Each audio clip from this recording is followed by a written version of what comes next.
নমস্কার।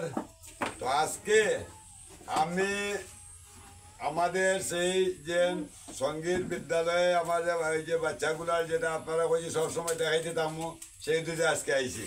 তো আজকে আমরা তোমার নামটা কি? অনিশা দেব। আজকে অনিশা দেবর একটা গান আর বিশেষ কতই লোকে বহুত আনন্দ আমাদের এই মানে প্রাক্তন পার্শ্বচন্দ্র স্কুলের প্রধান শিক্ষক মহেন্দ্র কুমার দাস মহাশয় আমরা ওগুলা দেখিয়া তাই আইসই তাই অল্প একটু মানে আমরা খুব কম সময় তার কিছু একটা বলার লাগে আমি একটা অনুরোধ করতাম। আজকে 30/6/2024 ইংরেজি রবিবার। আজকে আমরা কিন্নকাল হরিনগর চতুর্থ খণ্ডে নন্দিনী সঙ্গীত বিদ্যালয়ে এসে আমি খুব খুশি হলাম।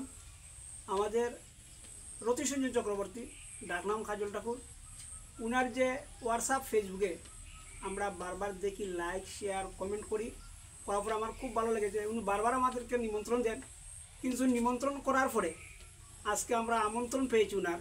আমরা সীমান্ত চেতনা মঞ্চের একটা সভা ছিল চন্দ্রনগর দ্বিতীয় খণ্ডে, সেই সভা থেকে আজকে আমরা এই সঙ্গীত বিদ্যালয়ে এসে দেখে আমি ওনাদের যে উৎসাহ বা আমরা গ্রাম প্রত্যন্ত অঞ্চলে যেটা হাওড় এলাকা, আমাদের পাশে সীমান্তবর্তী এলাকা, ইন্দো বাংলাদেশ ইন্টারন্যাশনাল বর্ডার। আমার সত্যি খুব ভালো লেগেছে। আমি ওদেরকে উৎসাহ দেব যাতে আরও সুন্দর সুন্দর গান গেয়ে ওরা জীবনে মানুষ হতে পারে। এবং এরা আমরা যে বারবার লাইক কমেন্ট শেয়ার করি, একদম কাজল ঠাকুরের যে চ্যানেল, সেই চ্যানেলে বোম্বে, দিল্লি, ক্যালকাটা, বাংলাদেশ পর্যন্ত গিয়ে পৌঁছেছে। ভবিষ্যতে উনি যেন আরও বড় কিছু একটা হতে পারেন। যারা ছাত্রছাত্রী আছে ওনারা যেন আরও তারা মা বাবার নাম, দেশ, সমাজ, গ্রামের নাম সব দিকে ছড়িয়ে পড়ে, সেই আশা রেখে আমি এখানেই সংক্ষিপ্ত বক্তব্য শেষ করলাম। তো ঠিক আছে, তো এখন মোটামুটি তোমার গানটা শোনাই দাও।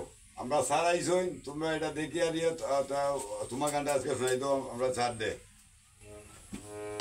রেডি।